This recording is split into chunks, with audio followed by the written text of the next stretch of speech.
Hey, a very good evening, everyone. Today we have with us on Global Gate Nandita. She's an integrated BSMS student from ISRO Bhopal and currently the holder of the prestigious and very lucrative Marie Curie Fellowship and also a PhD candidate at Austria. Now, she has done her research or she has research experience in the field of chemical biology, but right now she's doing her PhD in the field of CH activation. So it's a slightly different domain in which she had done research in her masters to where she is now pursuing her phd like in the field of ch activation. And we have talked about the fellowship in detail, but we have not talked about the exact amount that one gets. It's very lucrative, let me tell you. It's I think it's one of the most well paid fellowships that you get. We have not disclosed the amount because of some reasons, okay, but I guess you can go to the website and maybe find it out, what exactly is the you can say remuneration that you get, or what kind of fellowship you get per month.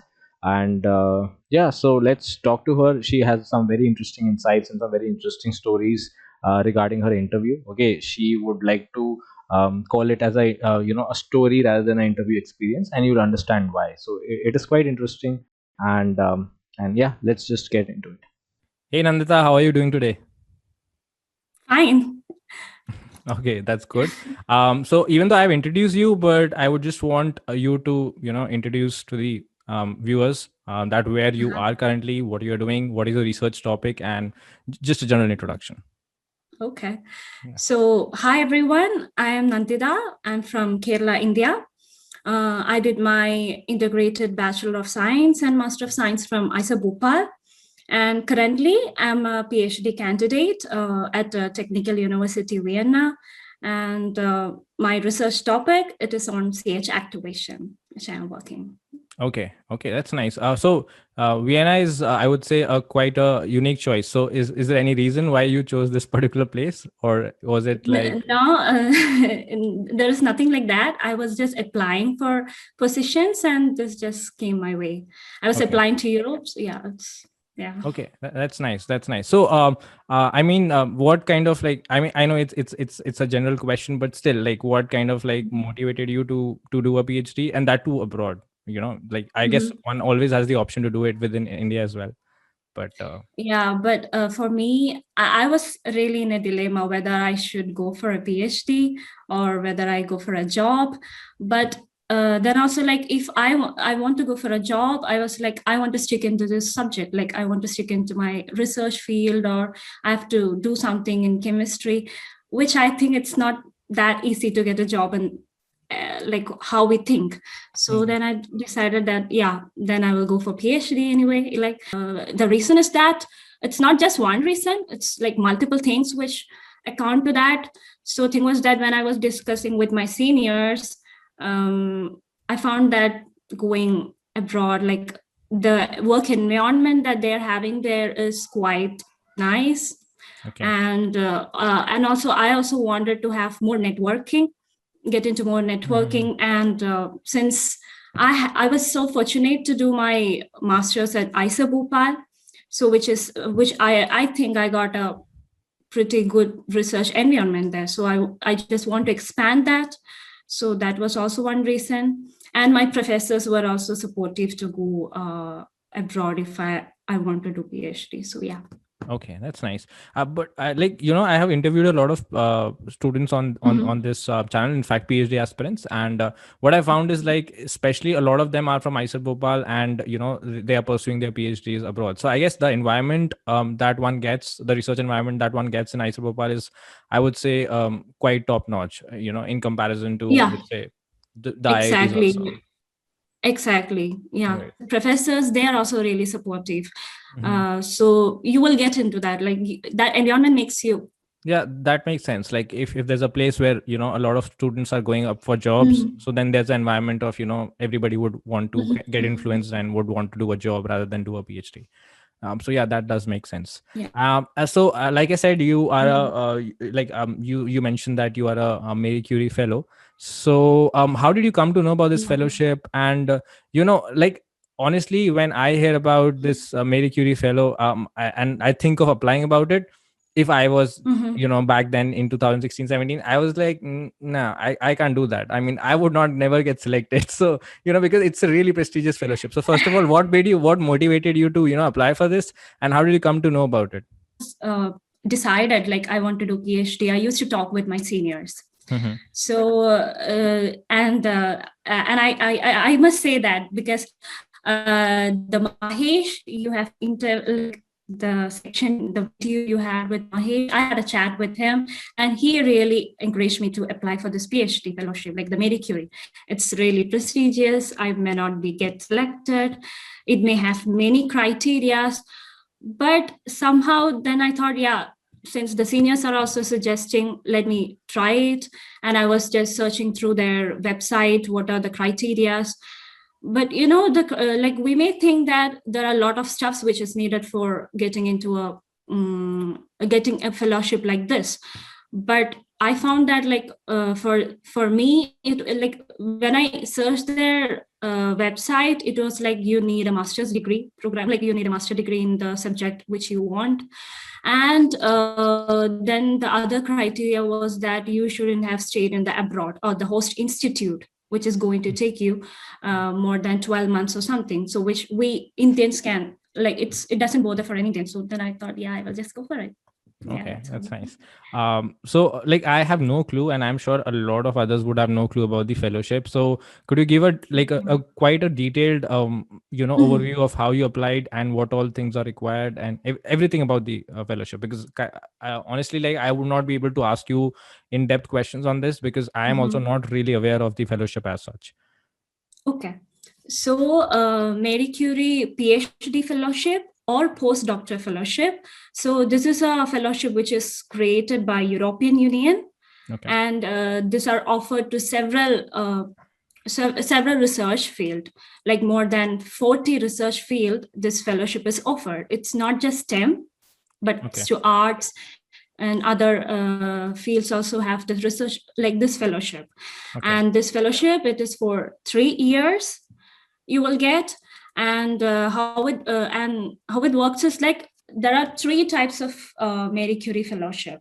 Okay. So first one is innovative training network, and the second one is individual fellowship, and the third one is it's called RISE. It's something like staff exchange. I don't remember the abbreviation of that. Sorry for that. And the most common in this one is innovative training network, to which I applied. Right. And I can talk more about it because I haven't searched for other 2 things. But this is something commonly seen. This innovative training network is more common, and more positions are open in this Marie Curie fellowship thing. Right. So for applying for this ITN, it's shortly called as ITN. Right. So in this ITN, the major criteria are like what I mentioned before. It is that the first one is the general major criteria is you should have a master's degree to the program that you are applying. And the second one is you haven't stayed in that host institute, like the place where the host institute, for about 12 months back. Okay.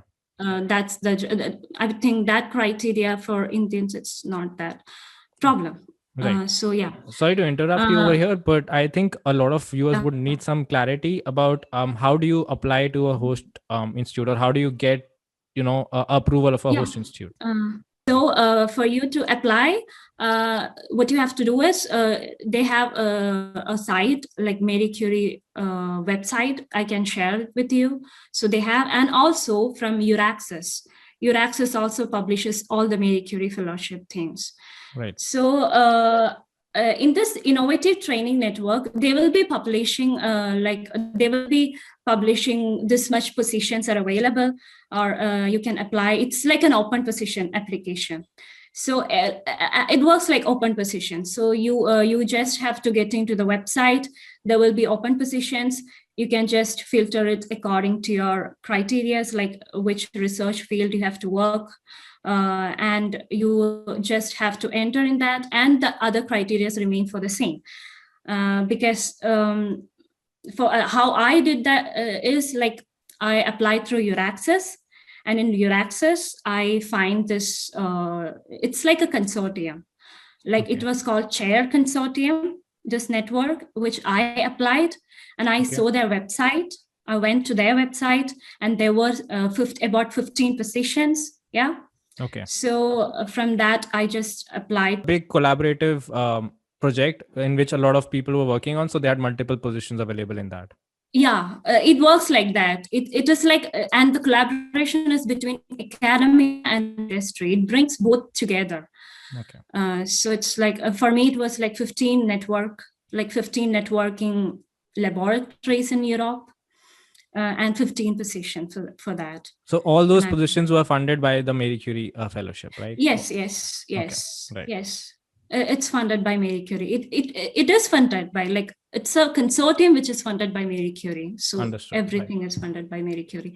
So for in this application, they asked me for my CV, my cover letter, and what a recommendation letter, my master's certificates, and yeah, that's it. That's all what they have asked for.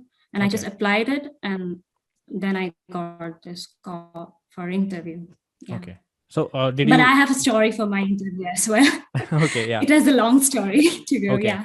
So before we talk about the interview, coming to the application procedure, I just would want to maybe shed some light on what do you think are the important aspects. I know everything is important, so to say, but still, are there certain things that you personally, I'm not saying you know it or not, but just that you personally feel worked out for you? Yeah. So I was not only applying for this position, but I was applying for other Marie Curie fellowships as well. So I think they will be looking at your research experience a lot. That's something which strike to me, because these projects, like this Marie Curie funding, will be for like they will be doing it for, suppose in my case, it's for CH activation. It's entirely for CH activation. This 15 projects, it's on CH activation. So it will be for a particular topic. So for that particular topic, they will be looking if they have a research skill in that. They're looking at your cover letter as well. Yeah. Okay. Before getting to the interview. This is something before getting to interview. I think they will be, yeah. Okay. I think this is a much better way to kind of attain a fellowship rather than individually approaching the professors, which is also one of the more popular ways to get a fellowship. But I think when you are into a mega project, so to say, the problems with funding are far too less. So yes. Yeah, that's great. Yeah. So coming back to the application procedure. So like you said that the research experience worked out for you. So did you have any research publications when you were applying for this position? No, I don't have. I didn't have, and yeah, it was. I don't think they look for your publications. They generally look for this research experience, I guess. But I guess a publication does put it's like a stamp on your research experience. Yeah. It would be, but I don't know. Luckily, it worked for me. Like I didn't have any publication then also. Yeah. Okay, that's nice. I think even Mahesh, when he got selected, even at that time he did not have a publication in CH activation. He got it much later during the interview. So but for me, I have to add that I haven't done anything in CH activation in my master's. So I was doing much on chemical biology. Okay. So that's why I said I have a long story to tell about this, my process, because yeah that I can discuss with you. Of course. How I went through the process.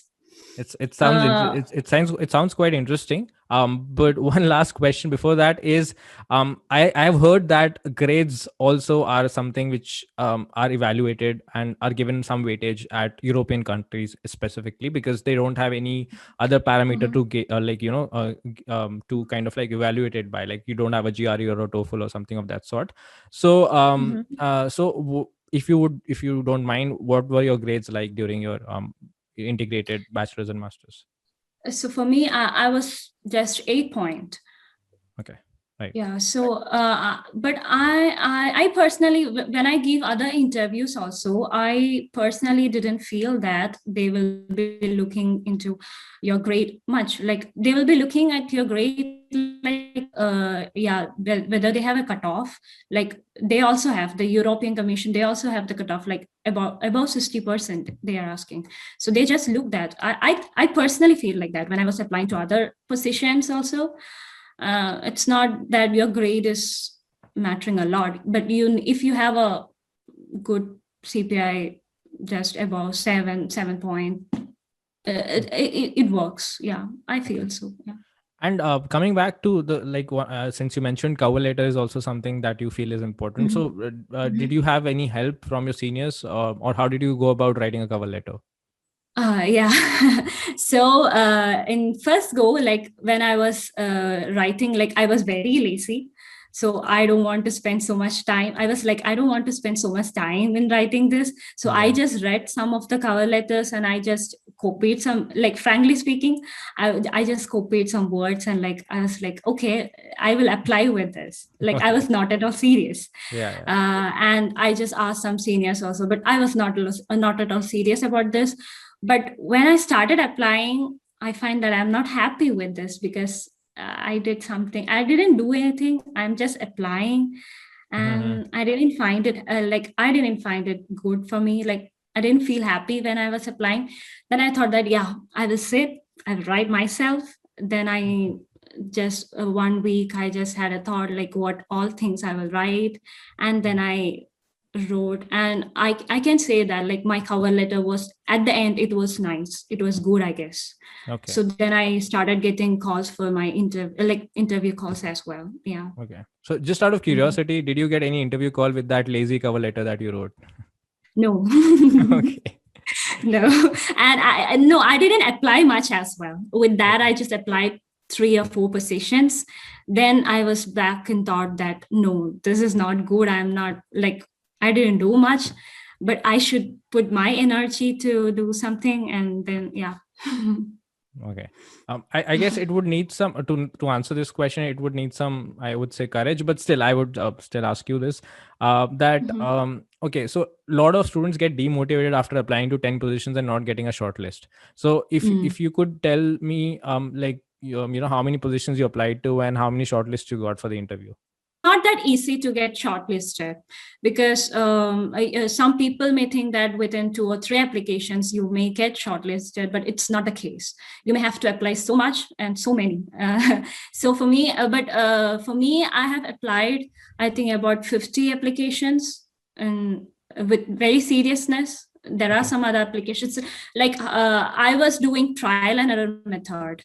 Like first I tried to apply directly to professors. But it didn't work. Okay.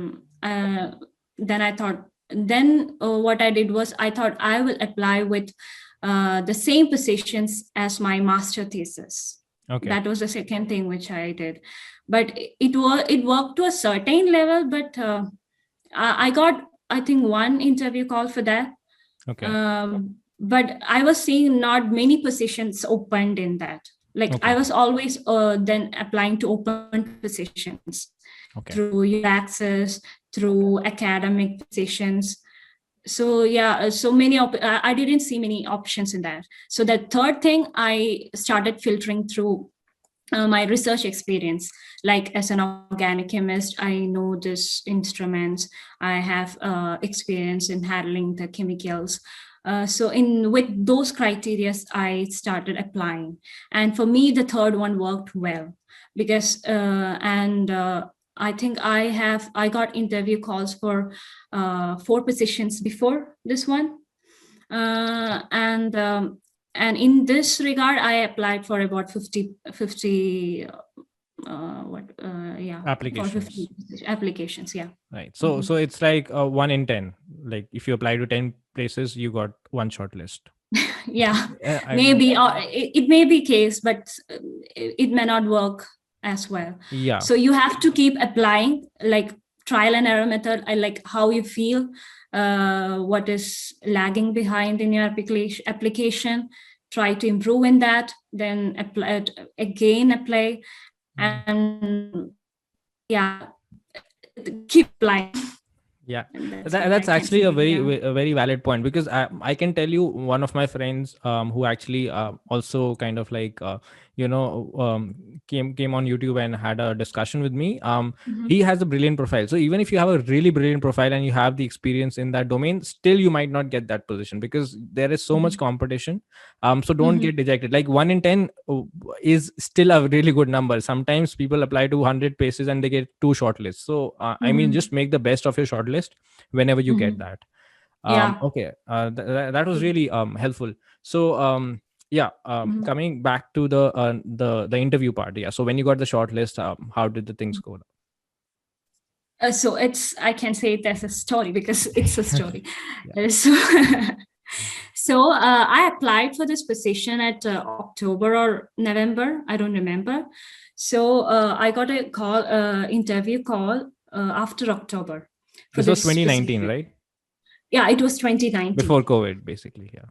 Yes. Yeah, in the time of COVID. Yeah, before COVID. Yeah.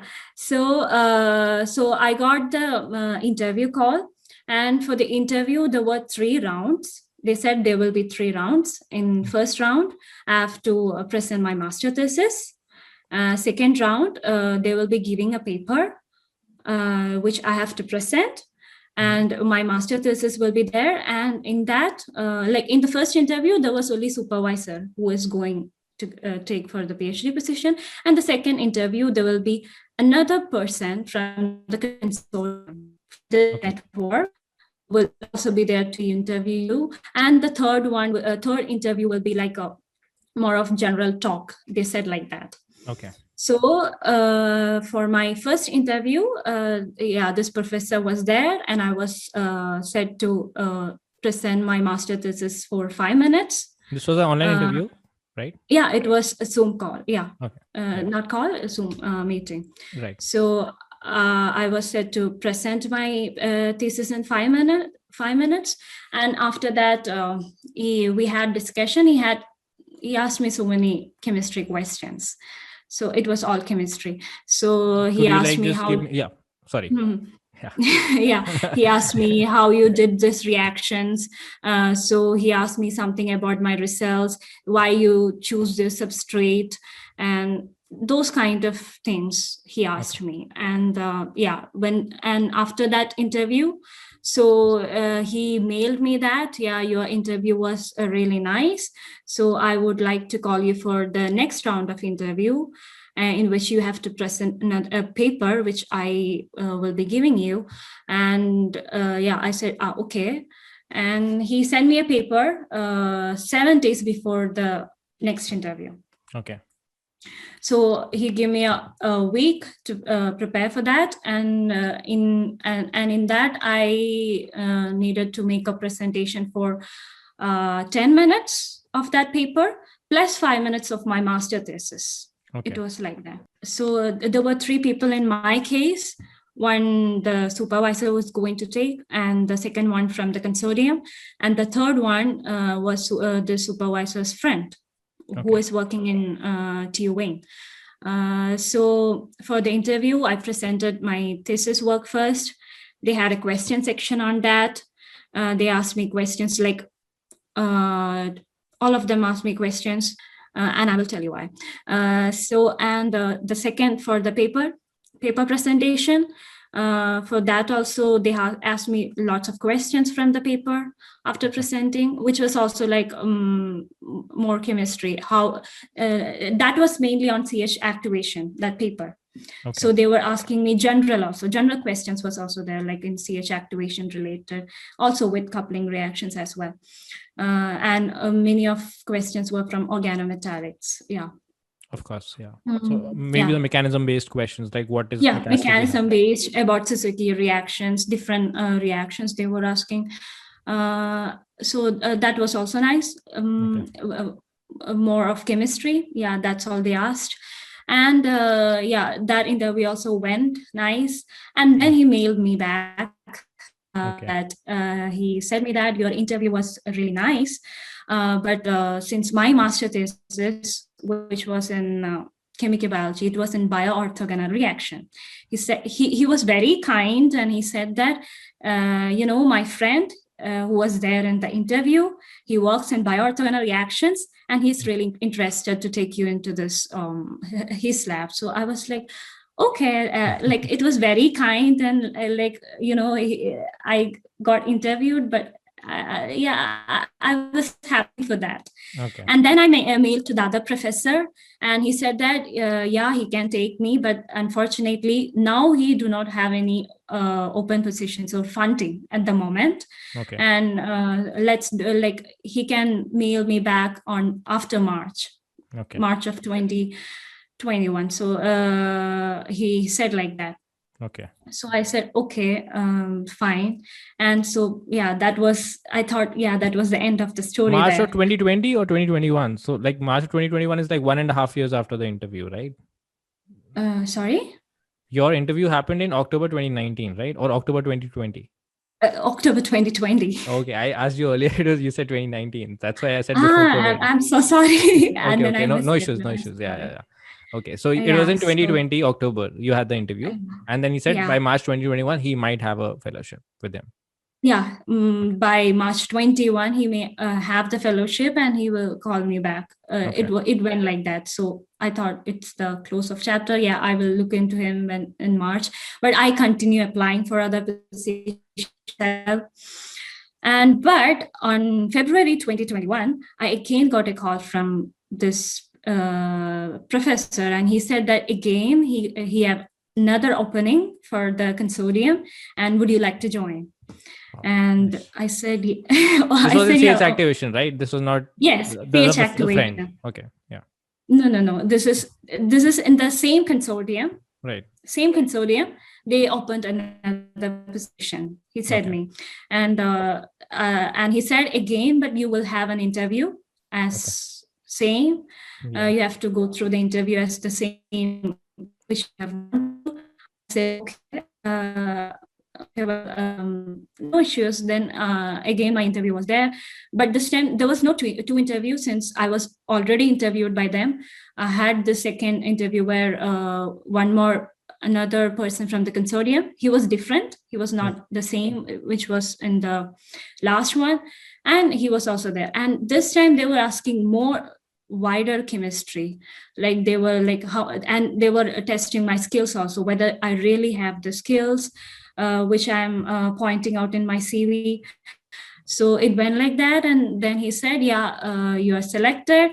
We are happy to take you as a PhD candidate. And I said, okay. And that's so sweet of you. And that's how it went. Okay. And then I came here to Vienna, and then I met this other professor here also. But everyone is so kind, and he was like so friendly. And he said, "Hey, Nandita, I didn't thought that you will be coming."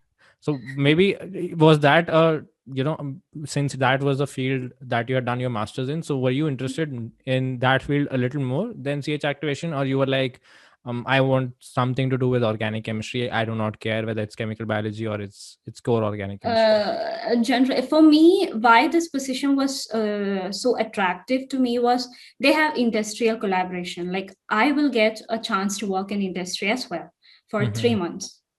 So that was like I have more like for R&D department. I don't know, like this is something which I say forward. So I really wanted an industrial, if I can get an industry perspective during my PhD, I thought that would be cool. And and I was like, it was fine for me. Like I like organic chemistry. It's not, I thought that I don't just stick into the master thesis thing, what I have just done, but I can just explore more.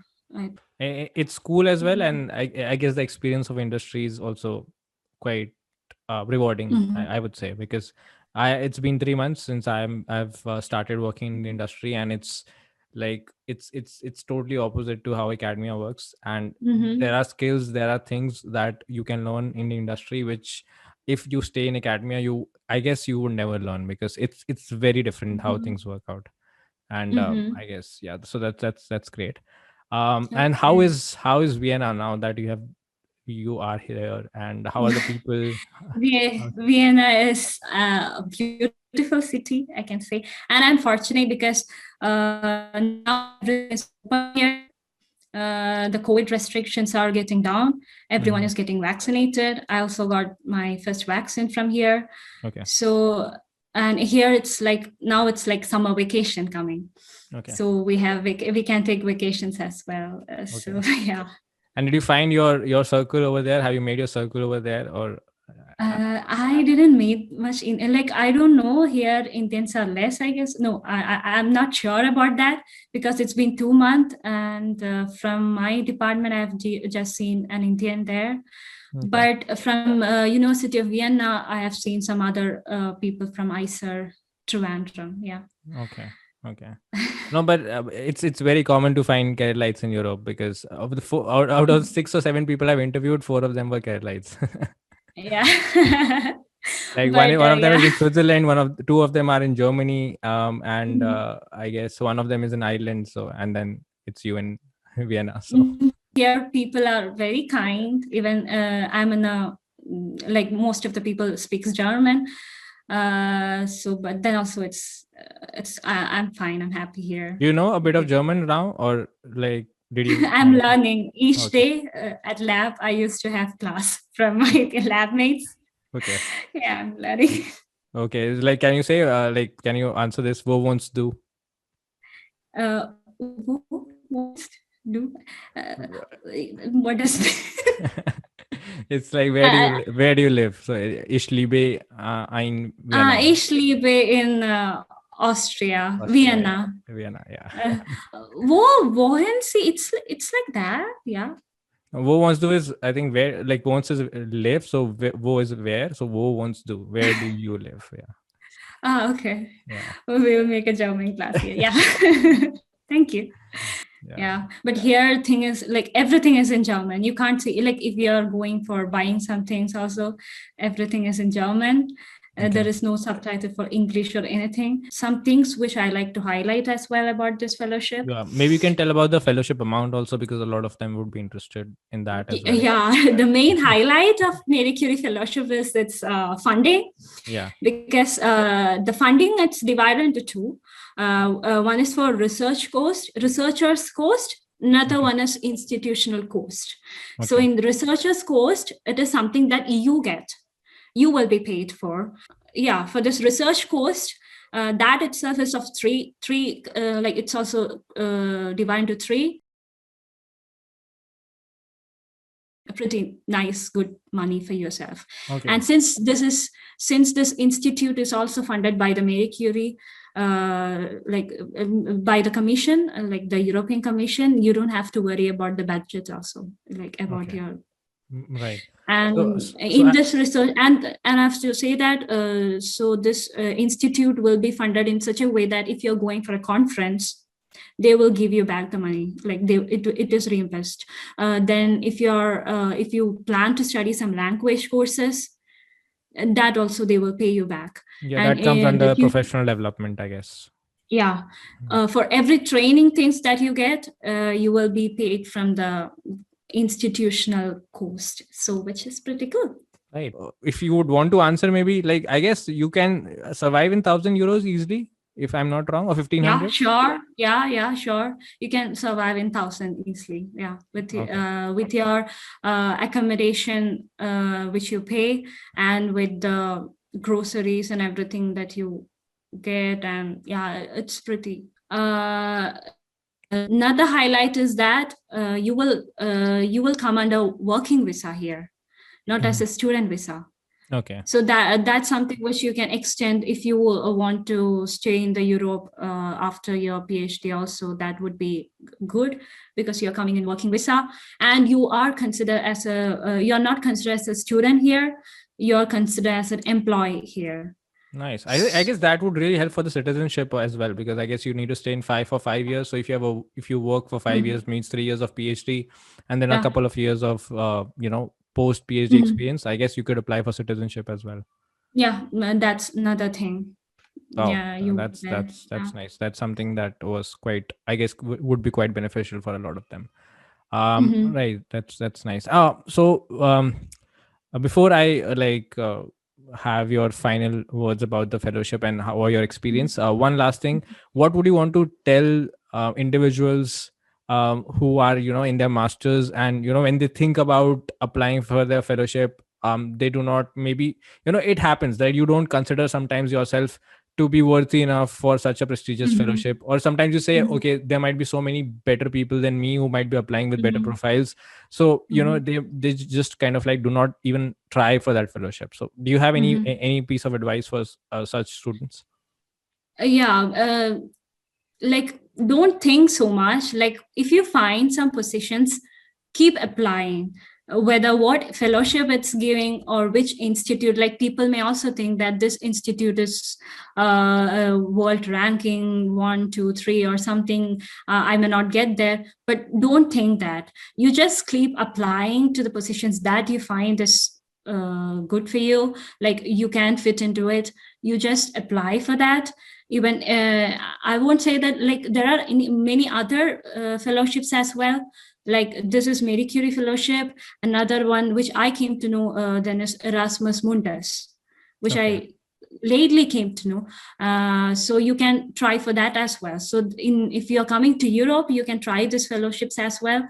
And always ask for help to people. That I have to tell everyone, because when I was applying, I was asking suggestion to many people, where to apply, what to apply, how to apply, about different positions. Every time you just ask for help to the people who is in this domain, that will really help you.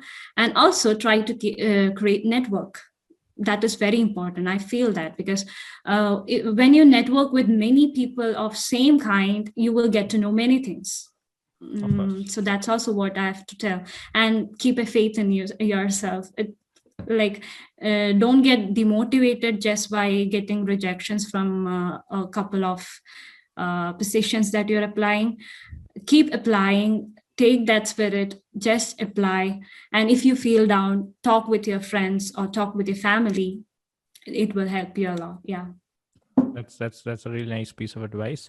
Thank you, Nandita, for joining us today, and in fact completing a full circle. So like Mahesh kind of like helped you in some way, and then you are kind of like Yeah. coming back again, and maybe you'll be helping someone else, and then there will be a third, kind of like, you can Mhm. say, like a third generation of the PhDs who will be joining Europe, and I guess this continues, this cycle Mhm. continues.